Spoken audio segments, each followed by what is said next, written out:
Raleigh Supercon 2018, please welcome to the stage the two fantastic actors. Give it up for Patricia Quinn and Barry Botswick.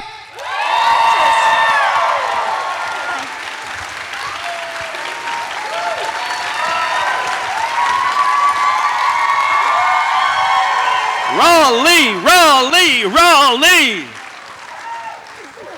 Where are we sitting? Here? Thank you.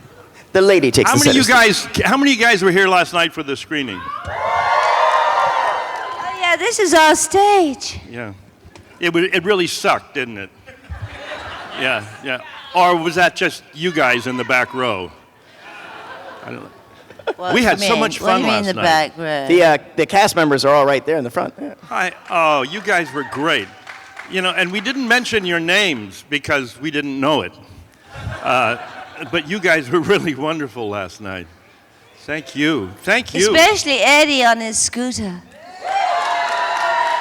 And he took a flying leap of this ramp, and I thought, this is to die for. And he did it. Ah! Excellent, excellent. So wanted to ask, where did Rocky Horror begin for both of you? When did it become the blip on your radar? It was great when it all began. And you know all about the beginning. Yeah. Yeah, that bores you to death, though, doesn't it? What? That bores you to death. No, I learn something every time I do this with you a few times. The beginning began at the beginning with an audition. And for the Royal Court Theatre, and I was asked to audition for it, something called the Rocky Horror Show. Thank goodness they changed the name, because it was, what was it called? They came from Denton High. That would have been a great success. Anyway, so I went to that. That's where my character came from. What are you talking about? It would have been a perfect title. There actually is a place in Houston, Texas called Denton. Yes. And I'm going off track now. And we did a film thing there, and they were about to build a film house in Denton. Yeah. And that was really exciting, because they were going to make it like the Rocky Horror Film House, if that was to be believed. I believed them. Anyway, so I went up this musical, and my agent said, you have to sing a rock and roll song. Yeah, that was it. And I said, I can't sing rock and roll, because I was singing like West Side Story at my drama school, things like that, but I didn't rock. Right. I do now, though. But then, anyway, so I said, I can't sing a rock and roll song, but it doesn't matter. Anyway, so I went along to the Irish Club, which was in Sloane Street, next to the Royal Court. They often had auditions there, and met this very unlikely group of people, who was the MD with hair from the musical Hair Days, like Magenta's hair out like that. He was playing the piano, and Richard O'Brien was in his teddy boy coat, as usual, 1950s. Jim Sharman, it was in his white wedge shoes, Australian, only he would wear those. And I think that was it. And then I sang them a song. It wasn't rock and roll, it was a 1930s song. And they looked at me. And Richard Hartley, the MD, said, have you got your sheet music, please? And I said, no, I don't have any music. And he said, well, and I said, no, I'm sorry, the piano puts me off. And he said, oh. I said, I got the music in my head. So they thought, whoops-a-daisy, what we got here? Anyway, I sang my song beautifully, and Richard O'Brien said, would you care to listen to this song? And he played science fiction for me, and he played on the guitar, dun dun dun dun dun dun dun dun dun dun boom boom. I thought, oh my goodness, listen to this song. And so I went running down the King's Road, and I thought, it's amazing. And so half an hour later, they phoned and said, we want her. And my agent said, I said, great, I want to do it. And it's only 3 weeks upstairs at the Royal Court. It won't kill me to do that. And he said, but you haven't read the script. And he said, maybe, you know, a script with 4 lines. I said, I don't care. I heard the song, so I'm doing it. And he said, well, get the script. And I looked at it, and it was 4 lines. I said, I'm still doing it. So I did it. And that was great. But when they asked me to do the film, they said that I wasn't going to sing science fiction because an usherette wasn't a good idea to open a film. And I said, so you mean I'm not actually singing science fiction? They said, no, this was over a lunch. And I said, well, I'm not doing your film. So I walked out, and they said, no, wait a minute. And around the corner was John Goldstein, one of the producers, and he had all the designs of the sets and things called Transylvanians that I'd never seen before, and laboratories that I'd never seen before, and costumes I'd never seen before. And I said, oh no, I'm doing this. To think I mightn't have done it. So that's what I did. I auditioned. Okay. What did you do? They just offered me the part, that's all. I didn't have to do anything. I just met them, Susan Sarandon, and I met the people in where, Los Angeles, and the next thing we knew, we were on a plane to London. Yeah, but he was famous because Sir did Grease on stage, the first Grease, and was up for a Tony, and he was a very famous fellow. Correct? Oh, yes. Huge star. Before Huge the movie, star. before Travolta and all that silly old stuff. Yeah. Excellent. Thank you for sharing that with us. So, all right, ladies and gentlemen, if you all got something to say, go on out, save it up here. And like I said before, you get 1 question. Before we get too much further into this thing, whoever has the best question, based on the audience's reaction, gets a banana signed by myself and Patricia. So really think hard, okay? It'll be right here. Oh, wow. As, you know. He was always such a cheapskate. And I was coming up the corridor with him, and he said, would you sign my banana? And I thought, I've never been asked to do anything like that in my life. Oh, sure. All right, boss. What was your reaction when you first saw Tim Curry in the costume? Because he wasn't that famous yet. It was his first major role. So what was your reaction seeing him in that costume? You're asking me? You mean on this? And so we were rehearsing a play, you know, and I didn't have a reaction. We were all getting into our costumes. I mean, I'd no reaction at all. I thought he was gorgeous. And that's why I did it. Thank you. What did you just give him? Candy. A candy? Yes. You ask a question, you get candy. Oh, they get candy? Yes, they do. All right. Not Well, we're candy. still working on. We're working on the banana, folks. Yeah, the banana's the golden The ticket. banana's right there. Okay. Hi. You'll get one if you behave, young lady. He didn't ask me what Tim Curry thought of me in my costume. Well, we all know what we thought of you in your costume. Oh, what about that costume? What's the story on that costume? No, that was the film costume. The stage was different. Oh, was it? Uh-huh. Same designer, though, right? Yeah, Sublain. Yeah. Yeah. Okay. That's all I'm getting out of you, right? Yeah, thank you. Yeah. Okay. Okay. All right, boss, what you got? What was the greatest thing about working with Tim Curry? Oh, Tim Curry. I absolutely Jesus. agree. It's such a pain in the bum. You ain't getting the banana. You know, I mean, Tim Curry is just another actor. And I have to say, I'm not an actor, and I never have been. I am an actress. I will remain an actress all my life. Thank you. I have no idea why actresses gave up that title. I have no idea what they thought it would, how it would enhance them in any way at all to be an actor. And as Dorothy Parker said, scratch an actor and you'll find an actress underneath. I don't think that's the answer to the Tim Curry question, but it could be. Thank you. But did we answer your question? That's good enough. That That's works. good enough? All right. Give You them don't the get a banana, candy. but you get the candy. All right. In y'all's opinion, what was the weirdest part of the Rocky Horror Picture Show? The weirdest part of the Rocky Horror Picture Show. The fact that it's been going on for 43 years, probably. That's, and that you guys are still 100% behind it and come to screenings last night, and the audiences just get younger and younger. How old are you? 13. You're 13?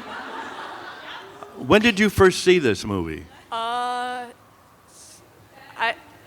I was 10. At 10. Are your parents here? I'd like to talk to your parents. Really, really. Security! Security! My son Quinn Hawkins was on the set, and Linus O'Brien were on the set at the age of 5 and 4. So give us a break. And I have grandchildren now, and they're not allowed to see it till they're 10, because my son's now become a politically correct parent, which really bores me to death. Okay, but I'll tell you one of the most extraordinary things that happened was that in the laboratory scene, when Dr. Scott enters in his wheelchair, they realized they'd forgotten to build an entrance for him. So we had very little budget, so we couldn't start rebuilding sets. So he enters the laboratory. Well, how's he going to get in? So they said, well, just bring him through the wall. So he crashes through the wall, which is fine for him in his wheelchair. But then I had to follow with that gong about dinner. And that gong was terribly heavy. It weighed a ton, actually. I think it was the original gong from the movies. Do you know what I mean? So Pat had to crawl through the hole that Dr. Scott had made with his gong, you see, and then go, like that, and hold it, and then bang it, boom. Dinner is prepared, okay? And that gong then was going, because it was awfully heavy. But I had to go through a hole in the wall. That's the reason. He didn't build a door. Thank you. Give her the sugar. Yes, indeed. Well, she's a kid. It's okay. Hello. Hi. I love Rocky Horror Picture Show. It's one of my favorite movies. But what was your favorite role that you've ever played over your whole entire career? Because you guys have amazing careers, obviously. What is like your favorite role, other than Rocky Horror Picture Show, if that is your favorite? If you have another one, what would it be? Why do you keep looking at me? I keep looking at you because Did you're... I speak first? Yes. Okay. I left Rocky Horror, actually, to play They Let Me Go. Imagine, how could they? But they did. They let me go to play Christabel Pankhurst. So I did an amazing series on the suffragettes for the BBC. So I went straight from, my first speech, they made me finish the two, the matinee and this Saturday night show. Michael White wouldn't let me go till I'd done the two last shows. My contract was that. And I had to get on the overnight train to Halifax. And then I had to get up the next morning and make a speech outside a closed mill to the mill workers, because this is about the suffragettes in the 1800s, making speeches, like socialist speeches. And there were all these women in shawls covered up, and they were the mill workers. And I was wearing, when we did Rocky Horror in those days, we were covered in glitter, and glitter was made of glass, and not glitter like today. And you couldn't get it off, so it stuck. It was all over the bed sheets and things. And at the time, I was living with Othello just to deviate, so the sheets were rather messy. Okay? So anyway, however, and so I went to Halifax, and then I thought, I can't get this glitter off, and I'm playing Christabel Pankhurst outside a mill. Do you know what I mean? But fortunately, the costumes, Victorian, were up to here, the blouses and things, so you couldn't see a speck of glitter. And I made my first speech on the soapbox. So it was quite a change from singing science fiction. So it was lovely there. So that was great to do, but my favorite role in the world is Lady Macbeth.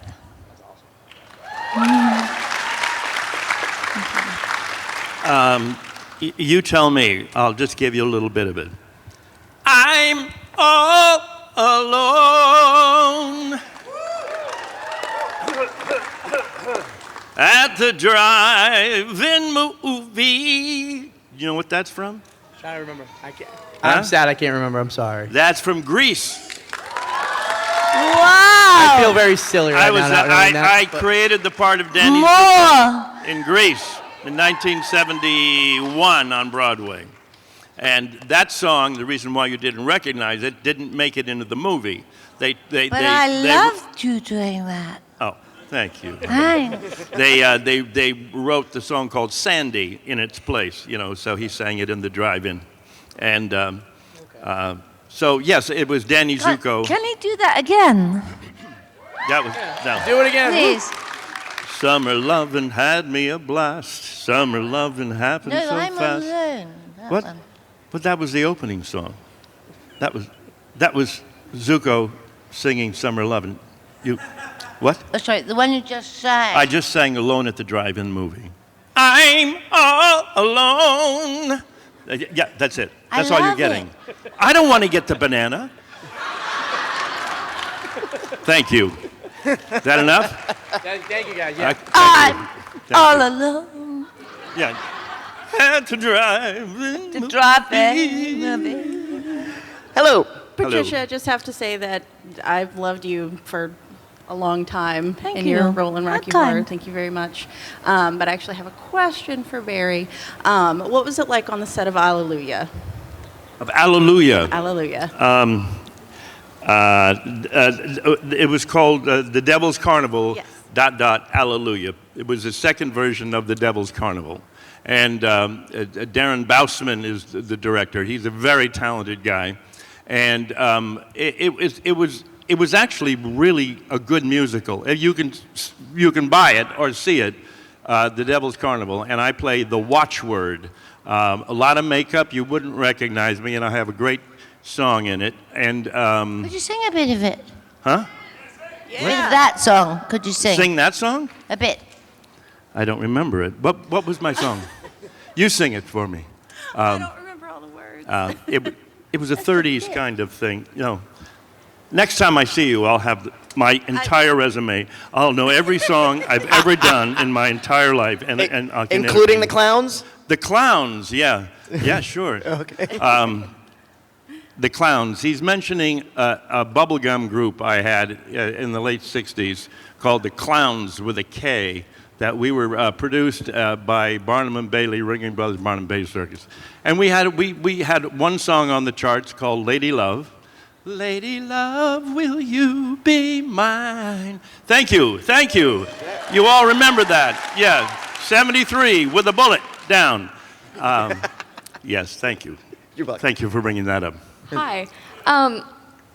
Did you ever expect to have such a large cult following from being in the Rocky Horror Picture Show? Cult? What's a cult? They're just friends. I just celebrated 40 years of Rocky Horror, and the celebration took place at the Royal Albert Hall in London. And it was it was an amazing thing for me to present and to discuss, because the point being, in the 40 years of Rocky Horror's birthday, we have become the biggest cult film in the world, and I said cult film in the world.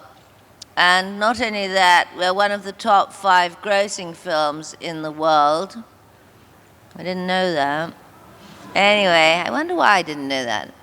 And the best thing ever, as far as I'm concerned, is that we have now made cinema history, and the reason is Rocky Horror is the only film ever made never to leave the cinema. Now,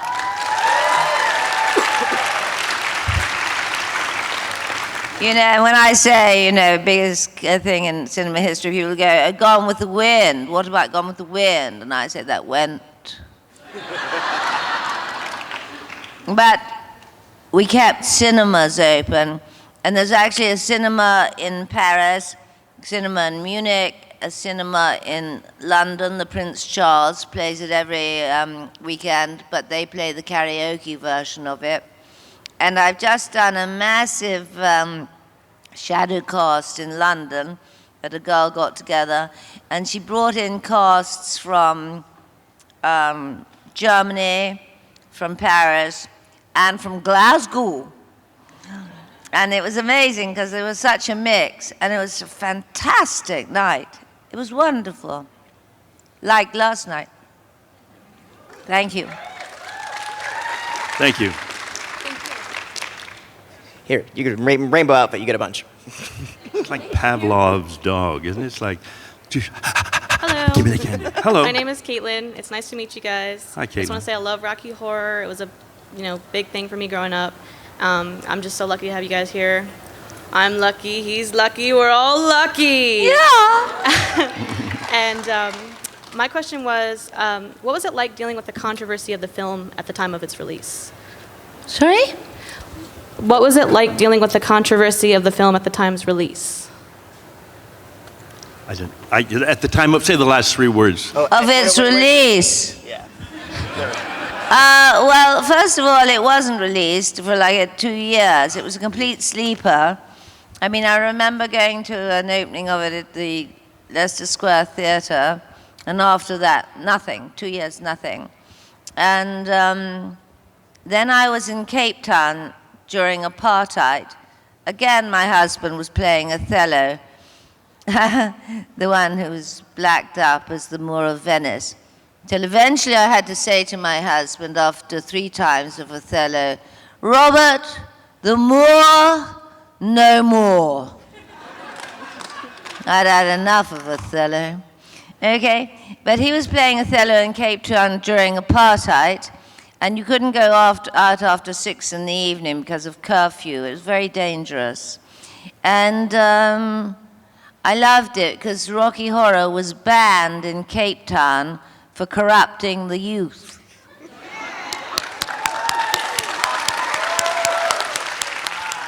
And then the next thing, Rocky Horror was banned in Germany for cannibalism.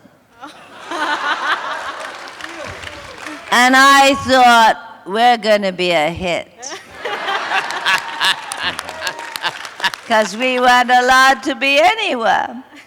And then some genius boy at 20th Century Fox decided to put it on at campuses all over America and to put it on at midnight in Greenwich Village. And that's what sold it. And then a very strange crowd appeared at the 8th Street Playhouse. Thank you. Thank you. Thank you. Hello. Hi. I was just wondering, what was the worst interaction with the co-star? Like, was there anything that really happened that made you hate the other co-star at all? You'll have to repeat that. Hey, Want to know if what? you had any conflicts with any of your co-stars? What's that? Oh, conflict with- Any rivalries or conflicts or anything like that? I thought you said interaction. I thought you meant with the public. Does he mean with co-stars? He means with co-stars, yes. No, I never had talked to them. I didn't like the Rocky fellow so much when he was feeling up Janet in that scene. Hated it. Hated it. I got so jealous. It was just acting, and he No, was no, gay anyway. It was not. Shut my mouth and struck me dumb. Thank you. There you go. Good catch. Hank here. First off, it's nice to see you two again. It was Thanks. wonderful to meet you two yesterday, and of course, had a lot of fun at the last night's show. Even though I dealt with the worst headache in quite some time, yet I persevered. I stayed all the way through. It's a lot of fun. What's Anyway, your question? my question. We all love Rocky Horror, yet there's also another well-known franchise that shares another name that, unfortunately, Sylvester Stallone is holding up for it. But I must ask, has Sylvester Stallone had all made any appearances at any theatrical screening of the Rocky Horror Picture Show by any chance? Stallone? Yes. The other Rocky Balboa. I got it. Thank you. And he's a bit slow, but even he got it. Yeah. Take your time. I have no idea if he has or if he. I mean, I don't. No, I assume he must have seen Tim Curry at the Roxy because the world saw him. Elvis saw him. Everyone knew when Keith Moon was in because the champagne bottles were lined up. There wasn't anyone who didn't see Tim Curry play at the Roxy in Sunset Strip. Sadly, I didn't. I'd love to have, but anyway, I didn't. So. Yeah. But I don't know anything about Mr. Stallone. Well, and I think we'll try our to films are so diverse that, we do have nothing in common, really. Okay. We'll try to book him as a guest next year. You can ask him that, okay? Oh, so, All right. Stallone? I said we'll try. We'll try. It's We'll okay. try. It's fine. By the way, am I in first place for the banana so far? We'll talk about We'll consider it. We'll consider it. Yeah, good. No, that was a damn good question, though. I didn't understand it, but it was great. They had to tell me what it was all about. There we go. Thank you. No pressure. My question is, when the parody shadow casting, like what the pineapple-shaped lance did yesterday, took off for the Rocky Horror, what was the first shadow casting did either of you attend, and what was the experience behind it? Right. Do you want to? Okay. The most extraordinary thing is, and the thing that people have no idea about what shadow casting is, and last night was the most further removed thing from shadow casting I'd ever seen. It bears no relation to what it is. The most extraordinary thing is that shadow casting, when I was at the 15th anniversary at 20th Century Fox, when the VHS came out, so Fox were throwing a lot of money at this because suddenly that came out. And we went to the 20th Century Fox studios, and it was an extraordinary party of hot dog vendors and a million motorbikes sitting there. It was brilliant. And Lou Adler was doing the sound, because he's a sound man. Well, he's more than that, but you know. And Meatloaf was arriving. He'd come from St. Louis. He'd been on the road, and he walked on stage with two managers with briefcases. And two of them came up to talk to me, and I said, I think you're talking to the wrong person. I think you need to talk to that man there. He's the money man. Anyway, so the whole thing happened. Wait a minute, he got paid for being there? Is that what you're saying? But his agents, his managers were after I didn't money. get shit. No. No one did, but he had two managers with him. Anyway, music business. Anyway, the point is this, that the screen was massive. And it's before small screens in cinemas. Screens were large, just one cinema, one large screen. So what happened was the screen being so big, when the actors, the shadow cast, stood in front of it and acted out the whole film, every gesture, everything, they weren't seen because they were in black, because the film was on. So all you could see were the shadows on the screen. So that's why they're called shadow cast, because they were shadows. And it was extraordinary to watch, if you can imagine that. Like, for example, when Nell and I in the bedroom with the hairdryer and things, every gesture, but they're in shadow. Can you imagine it? So then, the screens got smaller, and then the lights came up, and then everyone started bringing on props on the stage and doing a play in front of the film, which at first was most distracting. You thought, well, what's that for? I mean, why don't you throw the film in the bin and just do a play? You know what I mean? You can think about that. Absolutely. Anyway, so one's got used to that. But last night they decided to throw out the screen altogether. They took, who needs a bloody screen? And they're two tiny things on each side. You couldn't even see them. They took over this whole space, and it's just a free-for-all. Boom, boom. Shadow cast my ass.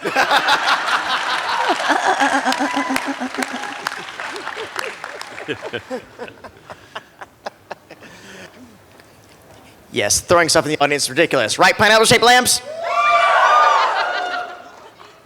Wow. Oh, golly, I'm short. Hello. Hi, my name is Kendra. So after I watched the movie, I was like totally like, whoa, shook. And I wanted to know, does it mean anything? Like, is there a meaning?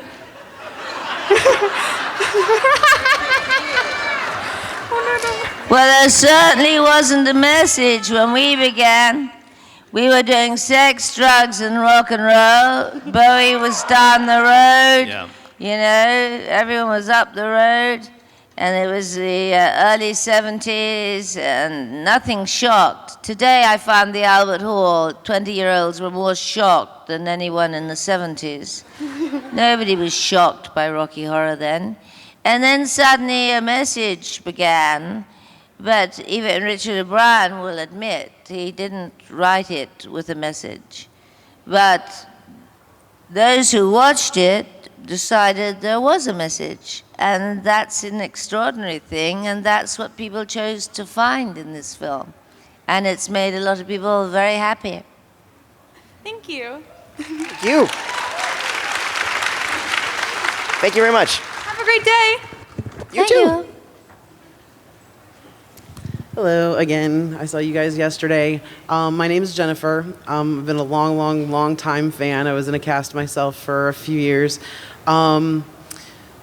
Rocky Horror is more, to me, it's more than just you guys in this. Although, thank you guys for creating the wonderfulness that is Rocky Horror. How do you think Rocky Horror has influenced kind of culture? Because personally, I think Rocky Horror is responsible for a lot of things. Cosplay is the first thing. I think Rocky Horror fans were the first cosplayers ever. Thank you guys for that. That's awesome. So I'm kind of curious, with the inclusivity that the Rocky Horror kind of thing has happened with the cosplayers and whatnot, how do you perceive it affecting society as a whole? A lot more alcohol and marijuana and maybe other things. One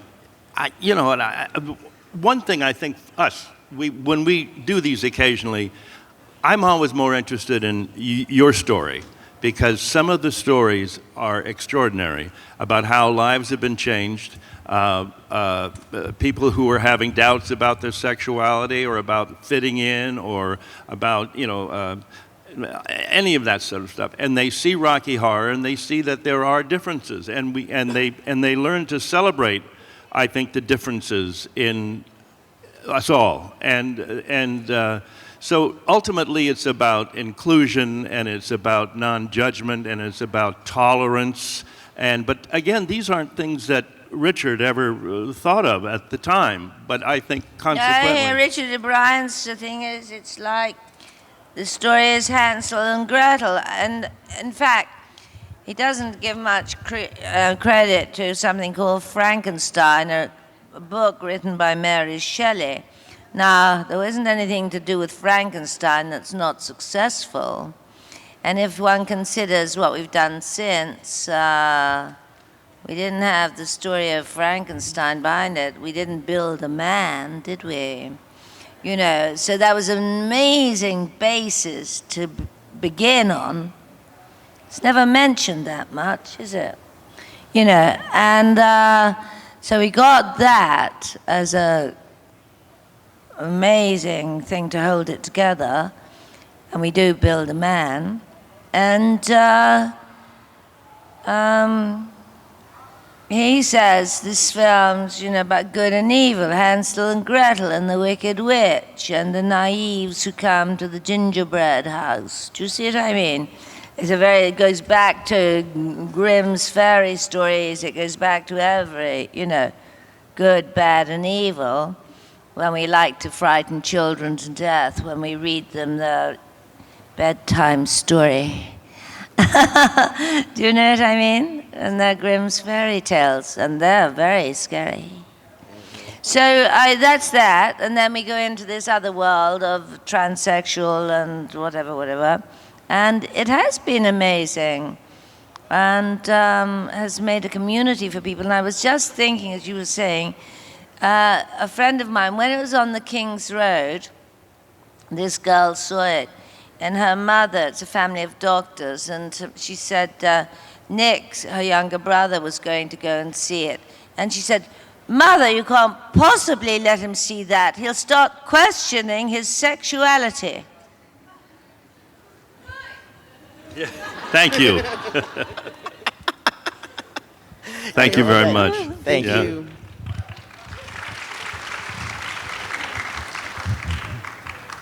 Hello. Hello. It's great Hello. to see you guys. I love your outfit, by the way. Thank you very much. I thought about it. Both of you. No, I ran out of socks, though. On Sunday. Socks are not She wasn't talking about you, she was talking about me. Oh, talking about you. Yeah, Okay, sorry. okay. Cool. Sorry. What was, for both of you, what was the most awkward or uncomfortable scene to do? I didn't have any. You know, Or like if you had to pick a weird one. But I was uncomfortable through most of it.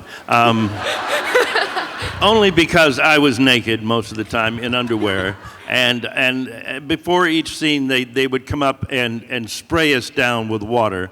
And I don't think they understood that you can actually make water hot before you spray it on an actor before a scene. So that was horrendous. And Susan came back with pneumonia, and I know. You've heard that story too many times. Whether it's true or not, is it true? Do you think? Oh no, really? Are you losing your hearing? What's going on? What? You don't want to hear about the pneumonia again? Sorry, I can't hear. No, okay. That's all I got. But thank you. Thank you guys. Thank you. I never knew you were sprayed. I'd have sprayed you. You got sprayed? No, I never knew you were sprayed. I never even noticed. I think you made that You up. didn't even talk to me during it. Are you kidding Why me? would I? You were so boring. I know.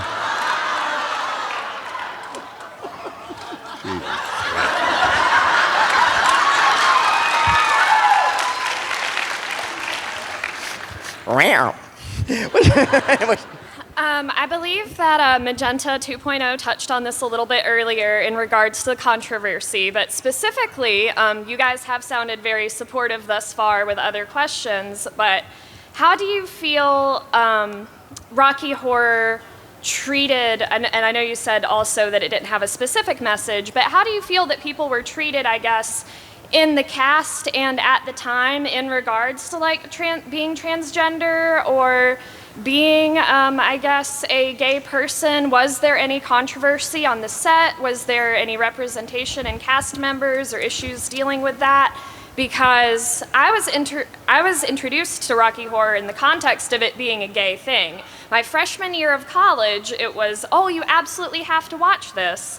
And so I found it very empowering, even moments that other people found very controversial, like when Tim Curry says, I'm not much of a man by the light of day, but by night I'm one hell of a lover. So even when you're feeling like down, you can sort of like take that with a little bit of power in it. But we're all like that, aren't we? You know what? So I was wondering don't how think you guys felt about that. Transgender wasn't really anything that was discussed or talked about. Even back then, I don't think. You know, transvestite is another whole issue, you know. And was that used, so was it used as an insult at the time and used as a joke in the movie? Or? No, it was, no, not at all. No, Did you see the movie? Yes. Oh, just making sure. Yeah, Well, no, I'm which was saying she in thought was context a gay of movie. transvestite being the only word that was used. No, I mean, the thing was, we had Bowie at the time. Bowie's makeup artist was our makeup artist. What's he called? I forget. A French makeup artist. And Yeah. I thought it'd make me look so marvelous. So he created the lightning streak on Bowie. But if you consider on the floor show, he created the mask, you know, the circle around the face and everything. He was amazing. Pierre Laroche, his name. Anyway, I can't explain. It just seemed that we just all fitted in. We were all doing it in the same mode. And it wasn't, I mean, nobody talked about, I didn't know we ever talked about sexuality and gay and not being gay. But I know that, I mean, I asked Sue Blaine, the costume designer, I said, am I off my head? Like, you know, when we did this on stage, were we concerned about sexuality and whatever? And she said, absolutely not. Never came up. I'm not decrying that. I think it's excellent, you know, but what was your question? I think the did anybody see the reboot on Fox? I did. That was one of the things that made me think about it because Yeah. they did redo it specifically to have more representation. So I guess I was Yeah. wondering your feelings on that, Well, I was specifically in regards to gender and sexuality. I was confused because it's difficult to have a transgender person play a transvestite, and I didn't know what he was at the time. And Laverne Cox. no, I know her name, but I didn't. But Tim was definitely a man who had these moments of being a woman. Yes, but Laverne Cox considers herself a woman.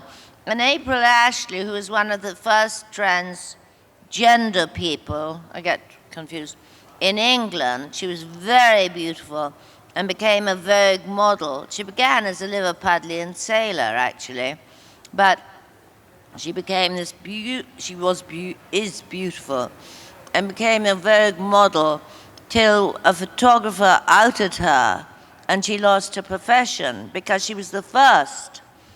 You had never heard of this. And I've met April Ashley.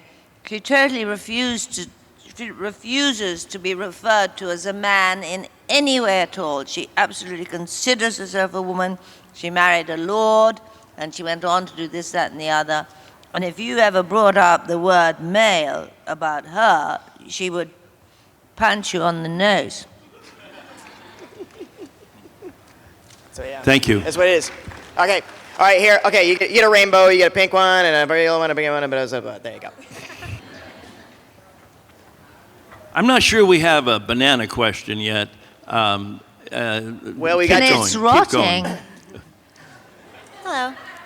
Hi. I was curious when you, Barry, and Meatloaf did Glee, when you did the Rocky Horror episode of Glee. Yeah. I wasn't in Glee. I know. And I those know. boring assholes were.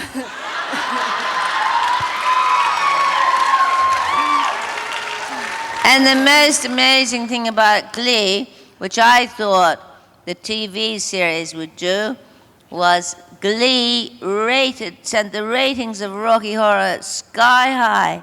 I love you, Glee, I love you. And when Mr. Adler, who sent me an email, I don't know if you got one, which was extraordinary, and it said, didn't begin, dear Pat, I didn't know why he didn't address me. He said, this is just a TV show, and TV is yesterday's takeaway. As we all know, this won't interfere with your film in any way at all, whatever.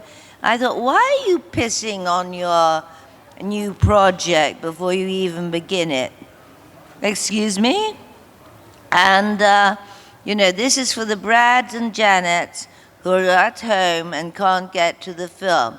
Well, I have met Brad and Janet who used to escape through the bathroom window, have their bicycles downstairs with their props on, meet up with their big sister and brother, and get into the cinema.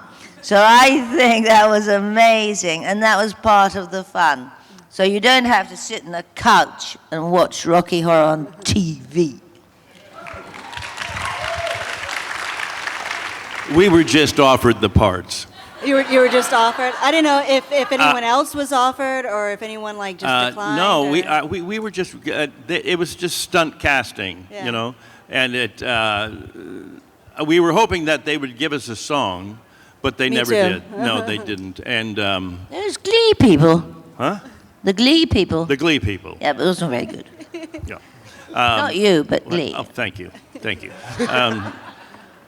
Listen, anything that keeps the Rocky Horror Show, picture show name alive, we're 100% behind because of what it's come to represent socially, politically, and just a hell of a lot of fun. Yeah, and I was quite jealous of everyone last night, and I want to join. Okay?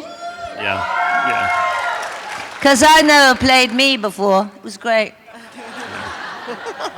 Thank you. Thank you. Unfortunately, ladies and gentlemen, we have hit our time. I am sorry. Yeah, but I am told too sorry. much. Yeah. Yeah, we don't. Wait. Hold on 1 second. Oh, you quickly, one line each. What are we going to do? Can't they? What are we going to do with this?